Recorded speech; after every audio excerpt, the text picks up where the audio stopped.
to go ahead and get started. Thanks for joining us. This is the Tri-State Dairy Exchange monthly webinar series. This month, we're going to be talking about milk quality in the Northeast with Dr. Paul Virkler. Next month, on October 29th, we have Transition Cow Health with Dr. Catherine Bach from Cornell University. And on November 19th, which is a date change, we're having on-farm assessments and audit programs with a couple of different service providers that offer that throughout the Northeast. So you can either scan the QR code, or if you're already here, you're likely already registered for the webinars.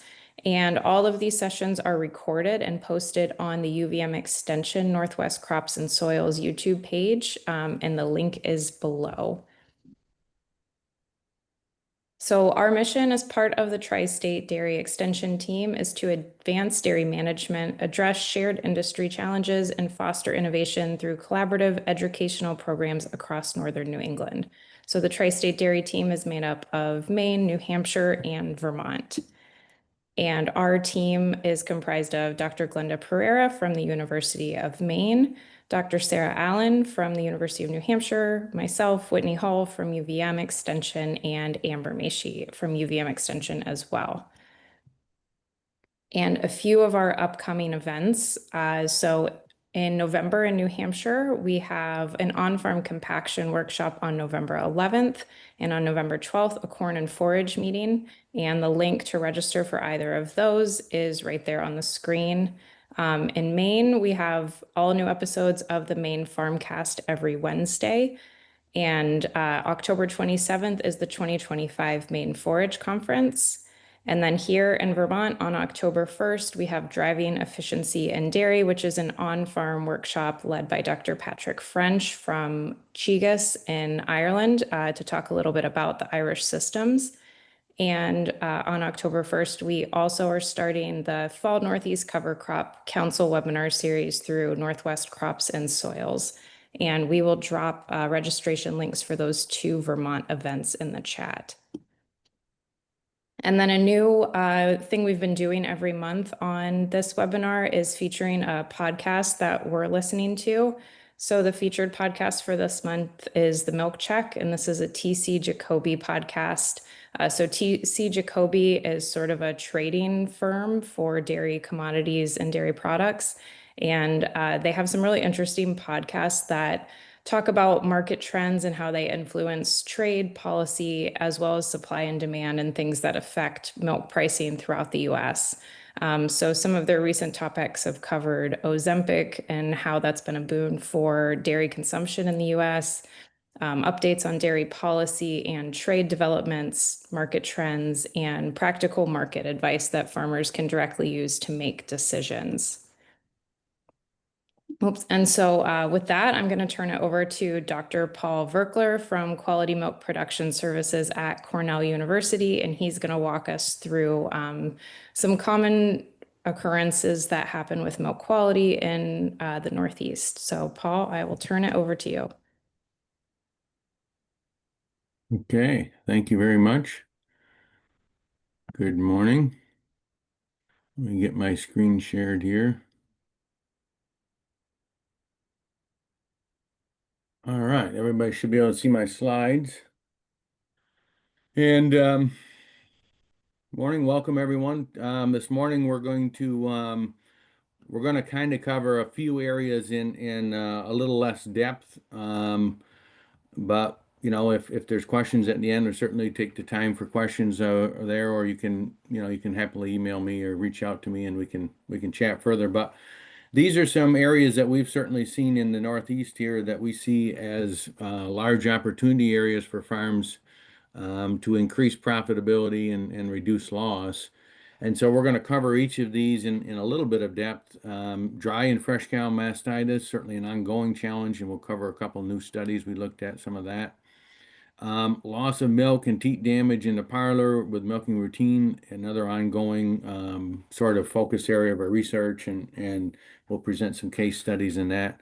And then bedding management. Sometimes we don't talk as much about bedding, but certainly bedding management is critical, and I'll show you a couple of farm data sets, not research farm data sets, but real farms where we saw some challenges when we changed beddings. And then at the last thing, we'll go in and talk a little bit more about cell count management and premiums and that. So here we go. So why do we think about dry cow mastitis? And this is a graph of the risk of new infections. And on your left is the risk. So the higher it is, the more risk there is. On the right is kind of the cow's normal cycle. And you see there the dry period labeled between those two green bars, dry off being the left one, and then calving. And you see what happens to the new infection risk. And so it's something we need to remember always that it spikes just post dry off, and the highest risk in the cow's life for mastitis is right around the time of that calving event. And so, one of the things we realized is we hadn't done as much focus on dry off and dry off procedures as we probably should have, because it's a major risk factor. If we look at that by clinical mastitis, this is a real farm's data set, and it's just graphing their mastitis events by days in milk. So the left axis there, the Y, is the count of events. So the higher the bar, the more mastitis. The right axis goes out by days in milk. So you see that the fresh cows, not atypical at all, but the fresh cows on this dairy have the highest incidences of mastitis. So we see the most on this dairy, we see the most mastitis as early fresh. Again, not unusual for us with clinical mastitis, and so that's what we're aiming at. Why are we seeing those? How can we do better at preventing those? This is just a video. We'll play it as I talk here, and it's let me shut the volume down on. So this is just a video of a dairy employee treating this cow at dry off. He's treating her here with antibiotics. So you notice he dropped the top of the tip, and then he does something certainly not recommended, right? He unfortunately boggles the tip. The tip has went onto that dirty platform. Now he actually puts it back on, and he just wipes it with his glove, which of course isn't sterile either, and now he injects that. So a high risk factor practice is here, done by this employee that we were addressing a mastitis issue on this dairy, and I said, are you drying cows off, or could we watch you? So I watched this guy. So definitely an opportunity here, a major training opportunity to help him realize that when we're dry treating, right, it has to be an aseptic procedure. We can't push bacteria up into the udder at the time of dry off, because we actually make it worse. And on this dairy, they were struggling with a prototheca problem. Prototheca is an algae, so prototheca isn't killed by the antibiotics in that dry off tube. And so and it is present in manure. And so what was happening was he was introducing it there at dry off. The antibiotics wouldn't kill it.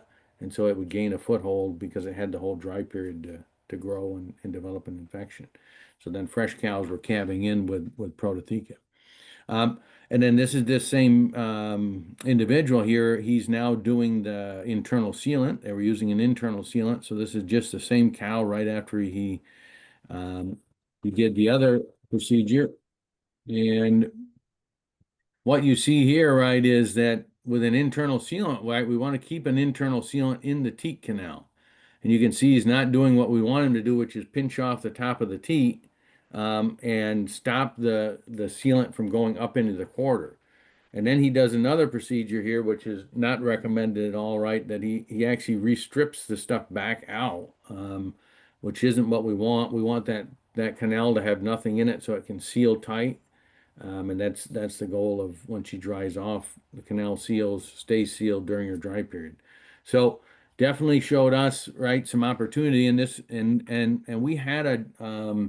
we did a grant here that we did some online dry cow dry off procedure training, and I'll show you the website. It's an open app. You can go on in English and Spanish and get the actual trainings. But what we did was, before we did the training and after, we did an assessment of them, and we saw here, these are pre-training, right? And you see here 12.4 out of 20 in terms of the score of getting it right, and the range here of 5 to 18. So you see there's a huge opportunity here for those that are at 5, right? In other words, they only got 5 points out of 20 in terms of getting it right at dry off. And then the next one here is the internal sealants. And again, a low number, not just a little over 50% of the procedures that they got right at dry off. So it showed us there's a large opportunity for herd advisors and or herd managers to watch people that are doing your dry off procedure and make sure that they're doing it like you think they should. And again, if you're thinking about what at dry off that we looked at, some areas to consider are the dry cow environment. So where are we drying cows off? A lot of times we dry them off in the parlor. The challenge with that is a lot of farms don't have a lot of parlor time, and so it makes us rush when we're doing that. We also a lot of times do it right at the end of milking. So the parlor's very dirty. It's been all that time milking. The units are dirty. Everything can be dirty with manure. And so that can be a very poor environment. And then the cow itself, a lot of times they'll sort cows or we'll sort cows and then bring them back up. Maybe we milk them, maybe we don't.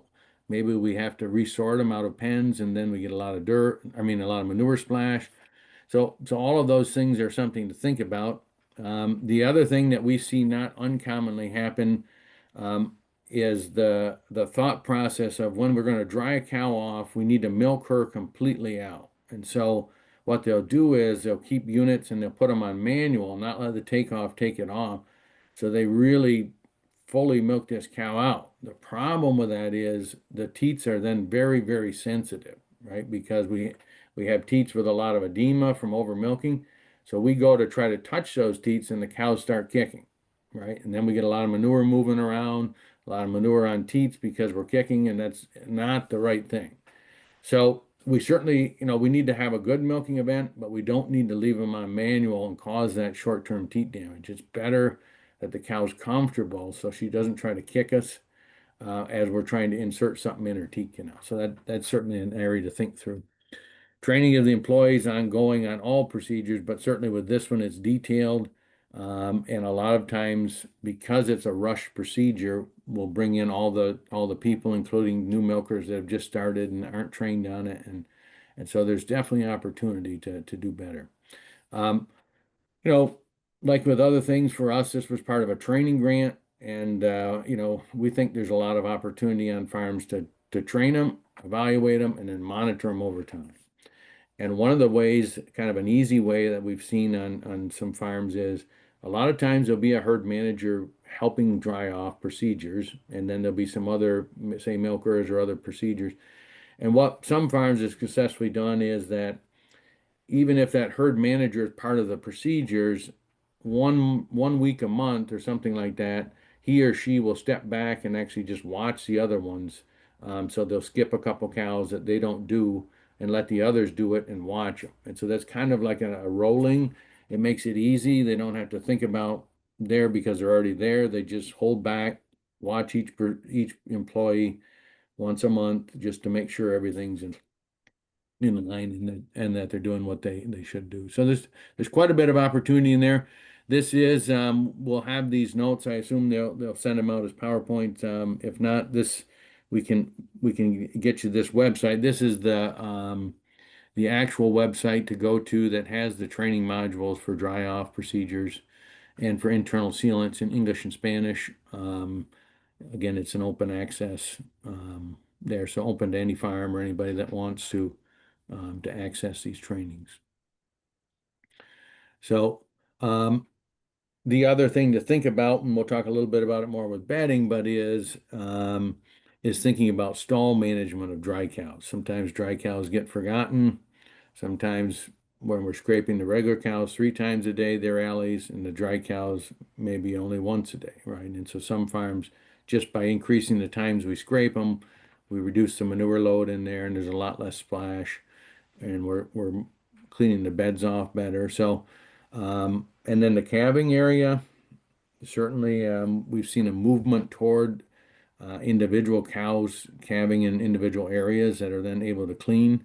The large packs where we have a lot of cows on a big pack are tough to keep clean. And that's a challenge not only for retained placentas and other uterine infections, but certainly for fresh cow mastitis.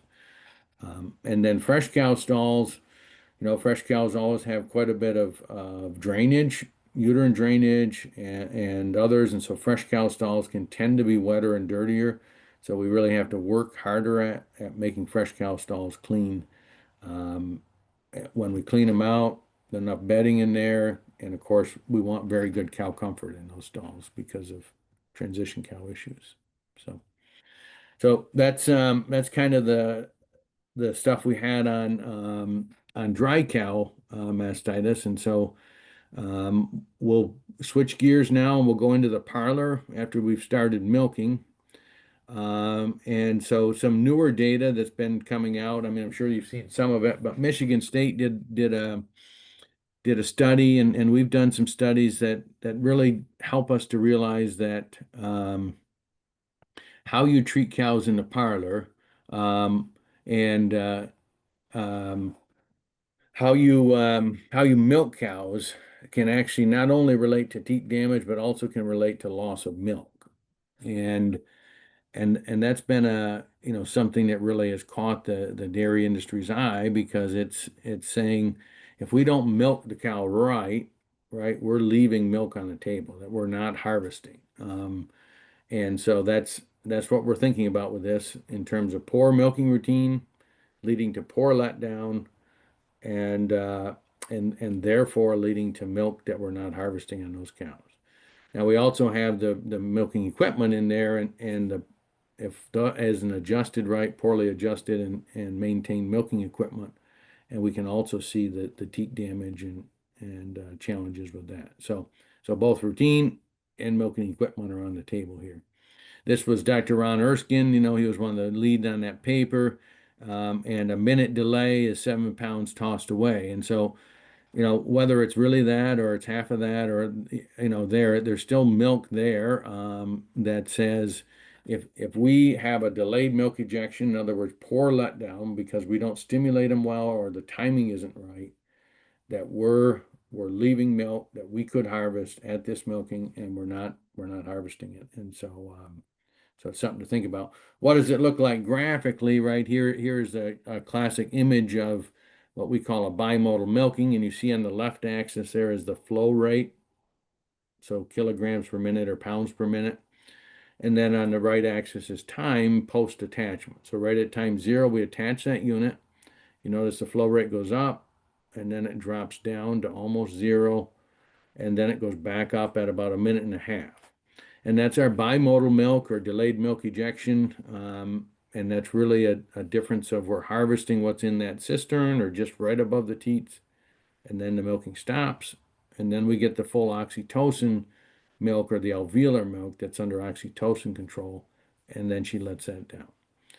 And what the studies are showing us is that because of that delay, we don't have and we don't harvest as much milk because we aren't getting enough stimulation and we're not getting the timings right. And so it's obvious on your own dairy, right? You can just certainly watch the claws, and you can see this by simply watching the claw at about a minute post attachment. And if you start to see the milk flow stop or slow, you're dealing with bimodal milking. So how do we prevent it, right? Really, it's prevented by the correct routine. We're putting in pre-dip contact time here just because it's part of the timing, but that's really about pre-dip kill time, but that should be 30 seconds. But for the letdown, the main two things are stimulation time. We'd really want 5 to 10 seconds per cow, right? Somehow stimulating her, whether that's force stripping, which is the most powerful and the easiest way to stimulate a cow. Some farms we don't do that. Some farms have brushes that can do it. Some farms only do a wiping step, and that's possible as long as they do a very good wiping step. But so we want to stimulate them 5 to 10 seconds, and then we want a lag time from when we stimulate them to when we attach them of 90 to 180 seconds. And so those, when you want to time your routine, those is what you want to time. There's always exceptions in parlors, but you want to make sure that your average routine on as many cows as possible on your farm have that timing window correct. And that's the way we get good letdown. So just a couple videos here, right, from dairies we are on and showing you some difference in stripping, I think. So this is I'm gonna play that one more time. Okay, so what you notice there is the act of stripping actually did happen, except for there was no milk expelled. So really, on that cow, even though he was up there doing this, we really didn't get a good stripping event, right? We want 3 to 4 strips of good solid milk. Okay, here's another one, and again, I'm gonna play that one more time for you so you can see it. Okay, that was all those cows got for stimulation. And you can see that that's just not enough stimulation, right? It's a wiping. It's a very, I would call it non-aggressive wiping by a semi or unmotivated employee that just not doing a good job of stimulating. And then see the difference here with this one.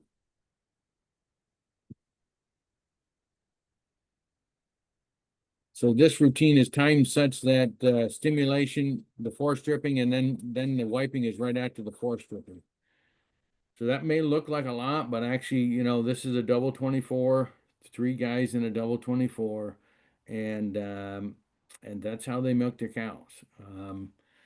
Right or wrong, these milkers they get a bonus for letdown, so they get a bonus for flow rates and stuff, and they've figured out right to get good flow rates, they need to stimulate the cows well, and so you see the difference in force stripping on that cow versus the other two in terms of the amount of stimulation, the amount of signal to that cow that says it's time to let down your milk, strong signal, oxytocin letdown, and then the timing.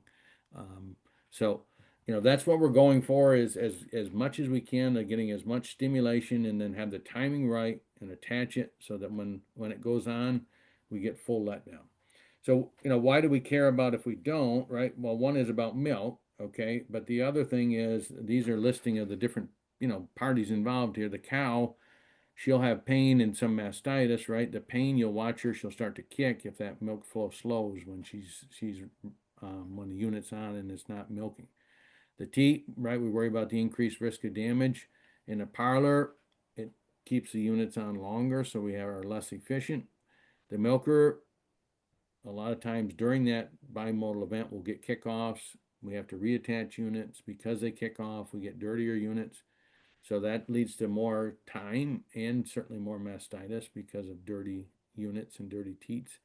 Herd managers are more mastitis, and the owner, again, less milk and more mastitis. So all of these are negative, right, in terms of having that bimodal milking event. So the goal is to prevent it as much as possible. So what I would say to you to do, I mean, for those of you that are farm owners, right, to just go home if your farm consultants and stuff would be to go out and just assess your farms in these areas.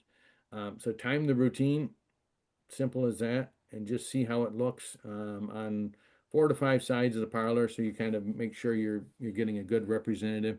If it's not correct, change the milking routine so it is correct.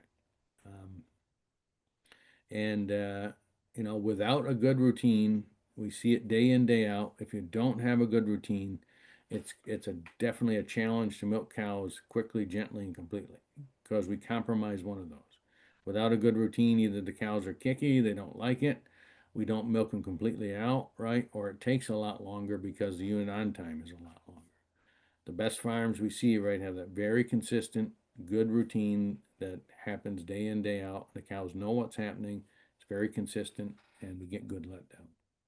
So if you got parlor data, then you can look at it. The numbers we look at would be pounds of milk in the first 2 minutes.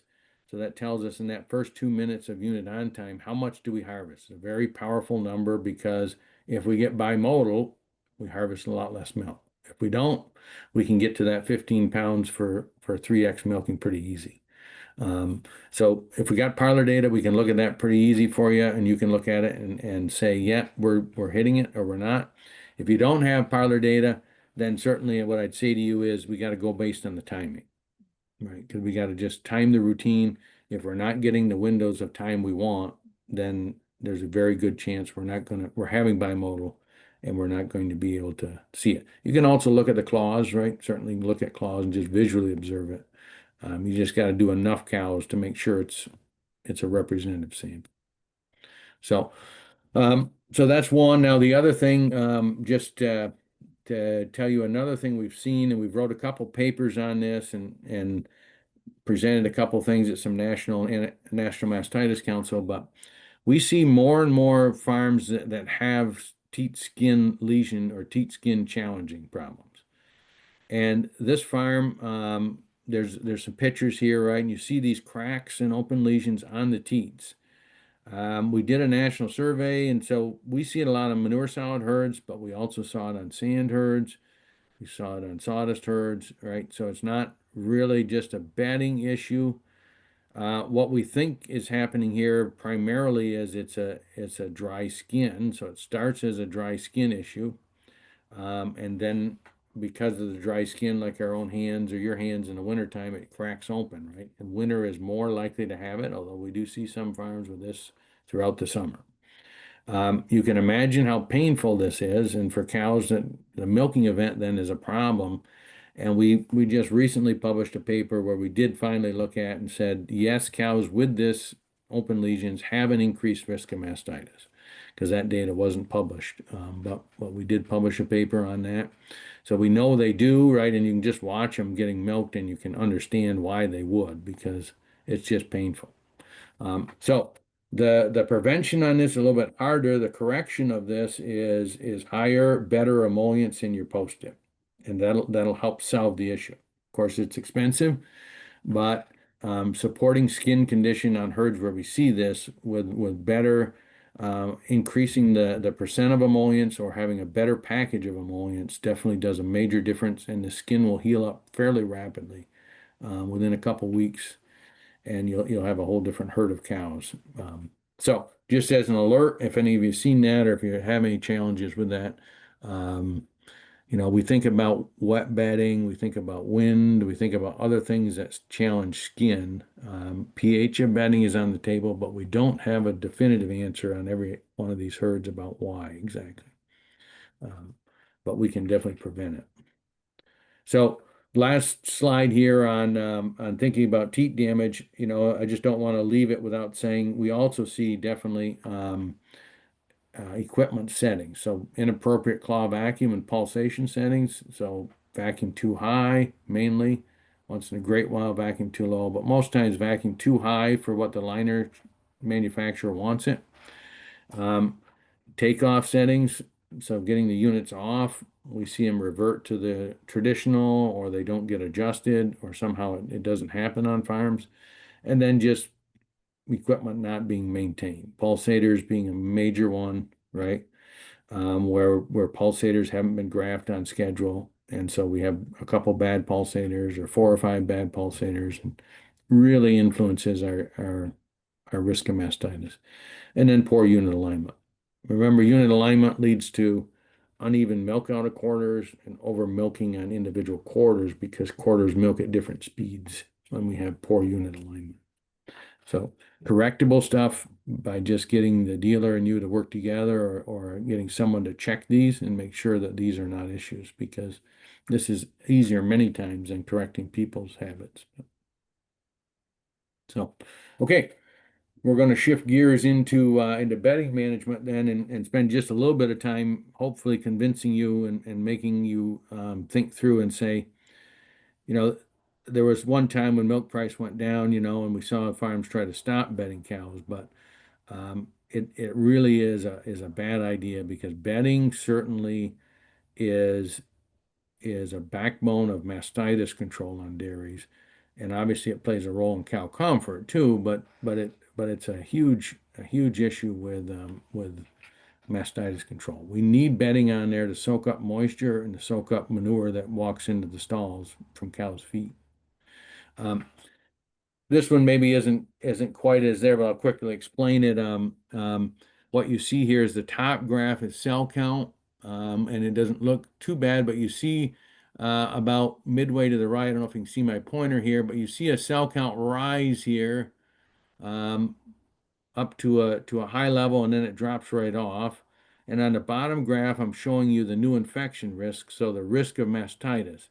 And what you see is, right, the same sort of, the driver of this was that they increased their risk of new infections. And and so we had a thing. Now we went to the dairy and we had a meeting or whatever, and we started talking about this. And what we found out, right, was that the bedding truck they had broke down, and so they just didn't bed for a couple weeks. And what we saw, right, and it coincided exactly with this time frame of, so we saw because we didn't have bedding in the stalls, we saw this rise in new infection. Okay, no changes in the other parlor or other stuff, right? But we saw this rise in new infection because we didn't bed the cows, right? And then immediately once we were back on the bedding, right, that new infection risk dropped off, and then slowly the cell count came back. But to me, it was just a very, very good, solid indicator. This is a 3,000 cow dairy that said that was a big mistake in terms of risk of mastitis for the dairy. And so now the dairy has a backup, a backup bedding truck. So they have two as a backup. So they don't just stop bedding. They realize that it cost them enough money um, by just simply not being able to bed that they decided and now have a backup, and it showed pretty clearly in the records. So, and how do we see that? We see one of the ways we see that, right, is at other hygiene. It's a different farm. Um, you can see here it's a mattress farm, and they're bedded with a sawdust kind of fiber sawdust mix. And what you see here is you see the cows, right? Like on the right-hand graph, we see a cow leaking milk, right? And we simply do not have enough bedding in the back third of that stall to even soak up that milk. And that's bad, right? It's bad for moisture underneath the teat. It's also bad actually for contagious mastitis because if we leak milk there, this cow gets up, next cow lays down, and there's milk there, and we soak a teat in milk that say is Staph aureus contaminated, we can easily expose the teat and the teat skin to Staph aureus. So cow positioning in these stalls, right, and then bedding levels is critical. We want those cows positioned so their back end is off, just off the back of the stall. So when they crap, right, it goes into the alley and not in the stall. And so you see here the bedding, the udder hygiene, right? This farm was a lot dirtier than our goal of under 20%. So in all different groups, so just not enough bedding. And because of that, the udders were laying in moisture and getting dirty. And of course, so were the teats. Here's another one that's a bedding change. This was a bedding change from sand to a fiber product. And you can see the change it had on their cell count, right? So we're buzzing along here at about 150 or 160. We make that bedding change, and now we just jump to 250. Okay, we had good data in the parlor and good equipment checking and all that, and none of that stuff changed. The milkers didn't change, and nothing like that. The bedding changed here, and it really made a huge difference in cell count on this dairy. We went from sand, organic, new sand, nice stuff, to the fiber stuff. And when we checked the fiber, right, the counts on that fiber coming off the truck were high. And if we kept it 3 days, it went even higher. And so we were bedding with very high bacteria stuff. And the cows and the risk of mastitis showed us that. So we just increased our risk. So, don't forget about bedding, and remember that bedding can be at the core of this. So unfortunately, this farm is still struggling with mastitis. It hasn't changed a lot. It's up in that 250 range, and they haven't changed the bedding. And so unfortunately, it's kind of like all the other stuff the salesmen have sold them and everything else hasn't made an impact, but the bedding definitely is the root of the problem here. So, and what we saw a jump in this new infection risk, first lactation on the left and mature cows on the right. So you see that rise in the new infection rate when we change the bedding up to high levels. And so pretty definitive, right? That showed us that a major change had happened in terms of risk of mastitis, and we had the data to show it wasn't due to other stuff. So, um, and here's another image of this, and notice the cows are laying further forward, right? So we get manure in that back of the stalls. And then when we have bedding that not enough to soak it up, or bad bedding, right? We get manure and moisture in there, urine and manure. It really creates a high bacteria load that the teat lays in, and that's bad. Certainly in deep bed stalls, we've been a big proponent, but on mattress stalls as well, of brisket pipes. And we're calling them brisket pipes because a lot of the newer thoughts is to go to kind of like a PVC, maybe a 5, 6 inch PVC, a smaller PVC versus the old 2x10s or 2x12 brisket boards, which had an influence on cow comfort. The PVC doesn't seem to affect the cows. You'll still see them lay with their foot over the top of it in a stretch position. Um, but what we see in this picture is the same exact barn. The left side is without that brisket pipe, and the right side is after they installed it. And what you see is not every cow, but the majority of cows on that right side now are positioned with their back end there so that they don't crap in the stalls. So what does it do? Well, it decreases our load in those stalls. The other thing it does, it makes the cow mover person quite happy, right? Because they have a lot less work of cleaning manure out of stalls in the right pitcher versus the left pitcher, right? Maybe the left pitcher, 80% of stalls have manure in them, and the guy has to sit there and scrape it out. In the right pitcher, maybe 20%, right? So the cow mover becomes a lot happier. And from a management perspective, it just means that we rely less on the cow mover doing their job when we have a mechanical solution, right? Because if they mess up at a stall when there's 80% of them have manure and they mess up on half of them, 40% still have manure. If there's 20% manure and they mess up with half of them, that's only 10% that have manure. So just by the numbers, if we can get the cows better, it helps everything. So,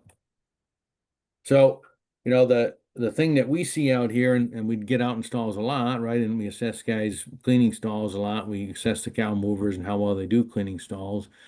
And one of the things that we see is somebody needs to monitor the bedding levels. Now, you'd think that would be the better, but sometimes on some farms, that's not in that person's either job description or not in their skill capability.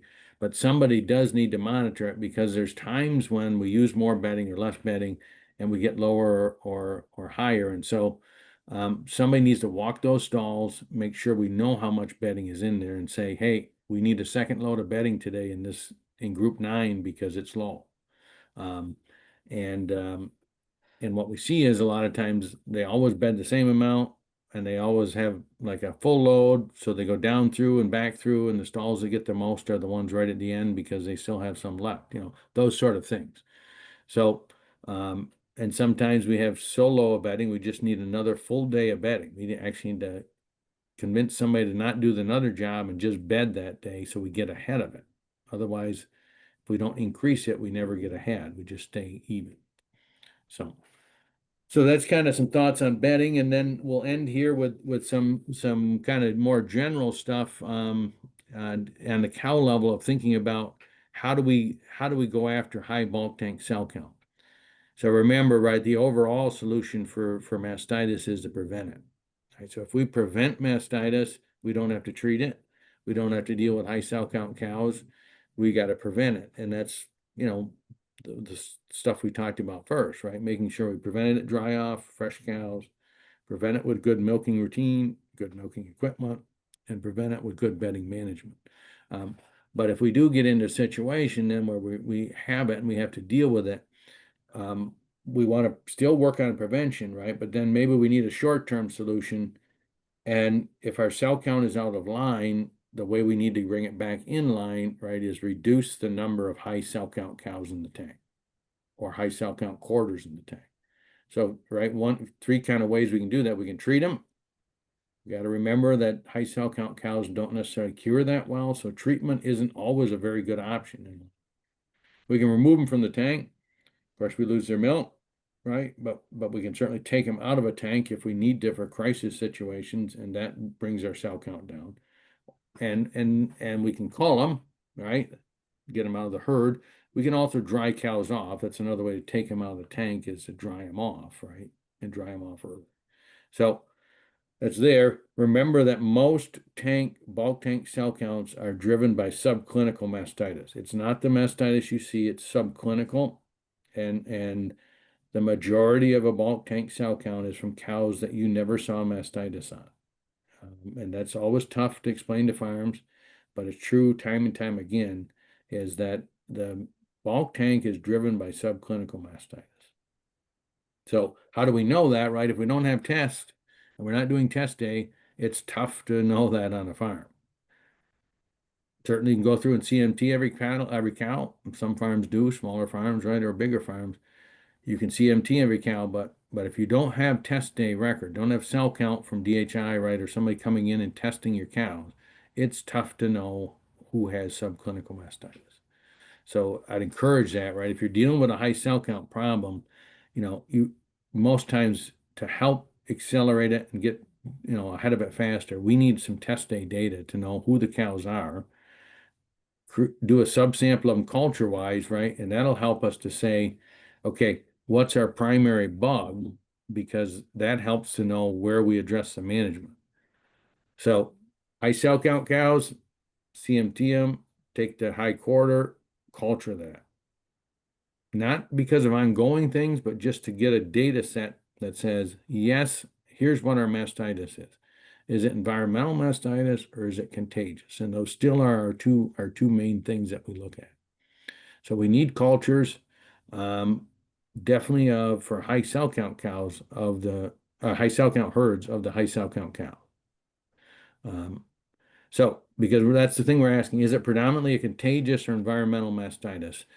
Because we manage those two very, very differently. So, and most farms don't have the capability, right, to just a lot of extra management to do everything. So we got to know which way we're going to focus. So contagious means, right, strep ag, Staph aureus, mycoplasma. Certainly we see prototheca act like a contagious in certain situations. But those are traditional contagious ones. The cow is the source. So we prevent milk from contaminated cows to going to new cows. Okay. Environmental mastitis, the source is the environment. Now remember, what we do in the parlor definitely influences how the teats enter the environment or how resistant to what they are in the environment. So these bugs, when we see bug names, is strep uberis, strep discalactia, E. coli, Klebsiella, lactococcus, stuff like that. These are the environmental bugs. They're found in manure, most of them. The source is manure. So it's about keeping manure away from teats and keeping teats clean and dry, the same old thing. And then it helps us to prevent environmental mastitis. So we talked about it a little bit, right? But another thing we always kind of want to know is, when is the mastitis happening? Is it a dry period issue? Remember, we talked about that being a problem on a lot of dairies, or is it during lactation? And again, if it's a dry period, we got to watch the dry out procedure. We got to look at our dry cow management, calving packs, fresh cows. If it's during lactation, we got to watch our routine, look at our bedding, and think about our milking equipment. So, and then prevention is the goal. Certainly, certainly that's the goal. So that's where we're going. So once we know that, right? Once we know our culture, and we know the predominant bug, and we know whether it's lactating or dry, then what our role, is to help the farm then do what we call a targeted risk assessment. And that really is just helping them. This is the laundry list of what we do on a farm visit, but it really says, is it equipment stuff? Is it people stuff? Or is it cow stuff? And once we know those answers, then the farm can start making changes there. So these are the procedures we would do, right? We test the claw vacuum and the pulsators and say, is it milking equipment? We time the routine like we talked about. We look at teat end cleanliness and how the teats look when the units come on and off. We look at how dirty the udders are, and we walk the stalls to help figure out if it's an environmental issue. Um, so contagious mastitis, it's about cow to cow spread. So we want gloves. We want to milk dirty cows last, or infected cows last. We want post-dip because that kills off anything that got on the teat during the milking event. And then we want good teat skin health, right? And that's where we saw some of those teat skin challenging on farms, as we saw major problems with contagious because the skin was a problem. So that's about good teat skin health. And then, for contagious, we want to know who's there. We want to hopefully eliminate them if we can treat it. If it's a bug that's treatable, great. If it's not, she's got to go out the road, down the road. And when we bring in new animals, whether it's our own heifers or bought in animals, we got to culture, so we know what's coming in. And then environmental mastitis is again about controlling the environment And this is dry period, right? We talked all about this already, so dry out procedure and stalls and that. Milking time for that, we've kind of hit it, but I'll just reiterate it, right, is during milking time for environmental mastitis, pre-dip is a huge issue. Cleaning the teats before the unit, right? Because if we leave manure on the teat end, it has a way to get in there during milking. Keep units and floors clean and then promote good teat health. That's how we can do it. And out in the environment, it's the same way with bedding, how much bedding we have in the stall and all that. So wrapping up here, just and then we'll leave a couple minutes for questions. So the overall solution again is prevention. The short-term one is to pull cows that are high cows out of the tank, and then not let new cows get infected. And thinking about treatment, right? The one quick ending thing here on treatment, a lot of times we put a lot of weight on treatment, but the problem is a lot of times we waste a lot of money treating cows that don't need to be treated or that aren't going to respond. And that we see a lot on farms. We've certainly done a lot with the pathogen-based treatment, so culture work before you treat cows, so you know you're treating cows that will have a possibility of responding. The bugs will respond.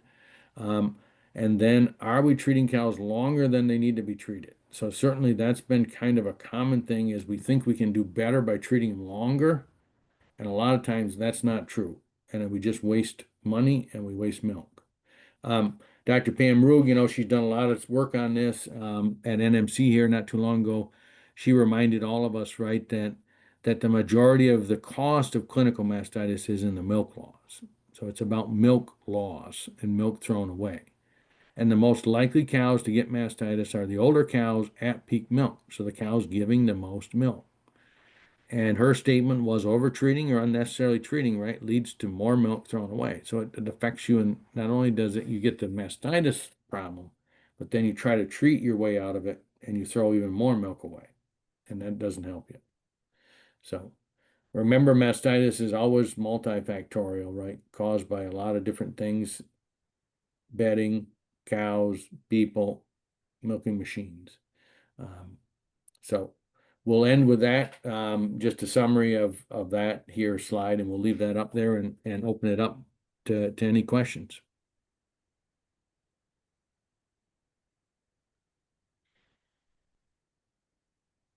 I don't know if they got to type them in the chat or what in terms of questions.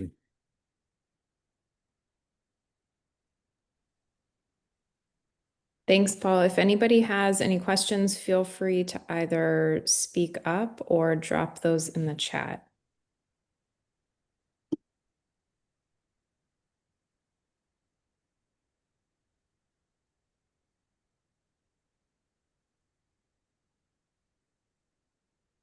So we've got one, Paul, does QMPS offer services to address what should you measure? And if so, is there a cost to that? And how would a farm access those services?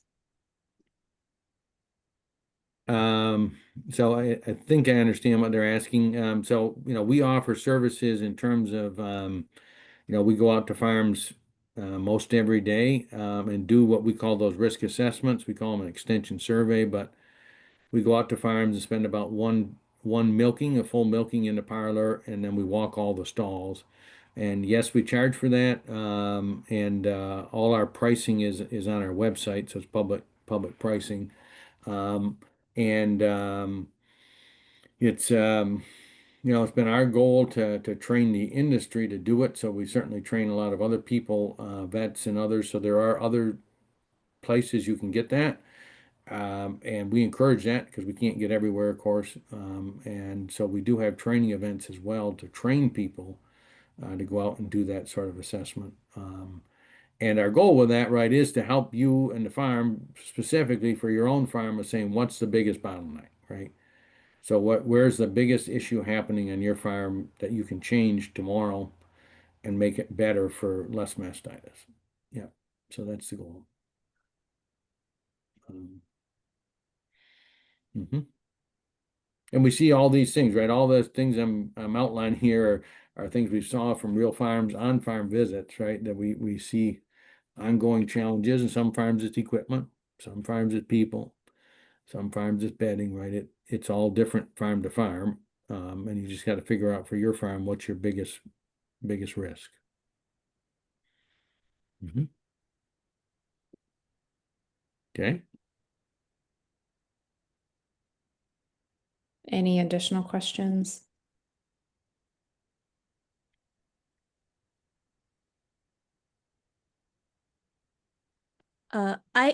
I have one if we're gonna be waiting for folks to chime in. So I know this summer, here in Maine, we've been struggling with a lot of farms having higher SC counts, and there's been multiple challenges, the drought being one of them.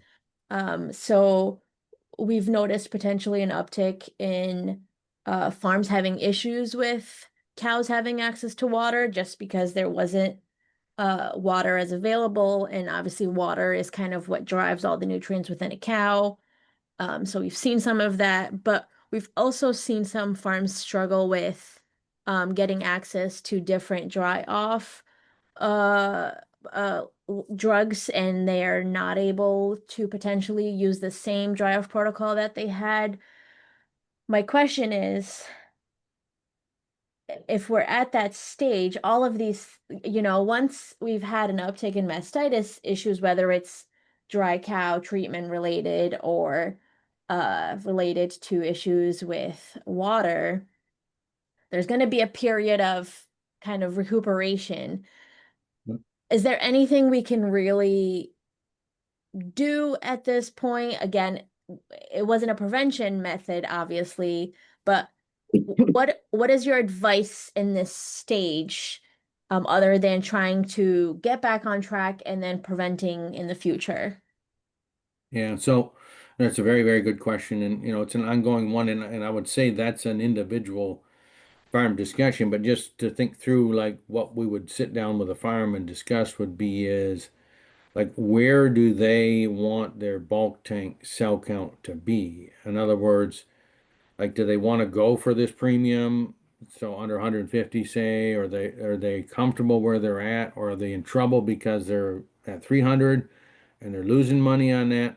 So, because that puts the urgency on how aggressive they could be in terms of managing individual cows to bring their bulk tank down. Knowing, like you said, right, knowing that they've done a good job now of hopefully correcting, or we've got through the issues that were there. So we're not creating as many new ones, but we have this pool of chronic girls, right, chronic cows to deal with. And so we have to think about that. So, once we start with that, then the thing is, one of the things that I don't think works as well as we think it should, right, is, for instance, to just take the high cell count list and CMT those and culture the high quarters and then start treating. Um, because the cure rates on those chronic cows are low, and so we deal with a lot of cows for culture. And we know we don't get our return rate on cultures is lower on those cows, so we maybe get 50% positive because they're not always shedding the bug at the time. So then we don't have great cure rates. So that can be a lot of money spent for not a lot of return on your actual tank. And so for some farms, right, if they need to get aggressive and get their bulk tank cell count down, then it really is about high cell count cows, CMTing them. And if they're positive in 2 quarters, right, there's not much chance they're going to cure. Those would be high on a list of out of here's. But if they're not if they're only high on 1 quarter, right, then really looking at that cow and say, can we dry her off early? Can we stop milking that quarter, right? That's another possibility, not the best one, but certainly on those quarters that have chronically high cell count, the milk production is lower in those quarters already. And if they're not clinical, just simply not milking that quarter, a lot of times they just dry up. So that takes that cell count, high cell count milk out. Or is she a cold candidate? So doing that on those cows, right, then we do immediate actions of getting those highest cell count quarters out of the tank, and it really helps us to basically, bring the tank down pretty rapidly, knowing that we're not still creating a lot of new ones. If we keep creating new ones, then we have to keep doing that every time, and that's bad. So This was a great suggestion. Thank you. you're very welcome. Yeah. Good. Okay. Any other questions? I don't see Well, any. okay, that's fine. So then I can just wrap up there. I don't know, it looked like there, but my summary slide there was just talking about remembering that um, you know, that the organisms arrive through the teat end, right? So that's where we're dealing, right? So we got to keep the teat ends clean and we got to keep the teat ends healthy. And we got to also keep the cow healthy, right? And all these other, like the other seminars you had, right, about transition cows and all that, critical, right? Because that's the cow health part of it. And we want to keep the cow healthy so that she can fight off mastitis, because that fresh cow mastitis, we talked about dry off and that, but remember, right, cows that have metabolic problems are predisposed to mastitis. So it's definitely in the fresh cow period, right? We want to reduce the risk by keeping the teat ends clean, milking them well, and doing all that, right? But we also need to think about the cow end of stuff and her ability to fight off there. Now, mid-lactation cows, a little less influence, still there a little bit, but then we're talking about there. But it's keeping that teat skin healthy, the teat end clean, and making the milking event the best we can. And then when it goes back to the stall, right, that the teat canals close rapidly. And that we know happens if we've had a good milking event. If we've had a bimodal one and improper vacuum and pulsation, we get that edema, and those teats don't close as rapidly. They're still open in the stall. And then having good bedding that they're lying in. So great. Great. Thank you, Paul, so much for sharing with us. So next month, you can sign up for Transition Cow Health with Dr. Catherine Bach from Cornell. She'll do a deep dive into the latest research on managing transition and early lactation cows for optimal health and milk production. You can learn how to identify diseases in transition cows, what the diseases really mean for lactation performance, and current research recommendations for treatment. So that is coming up next month, and I will drop the registration link in the chat. And thank you all for coming, and we'll see you next month. Very good.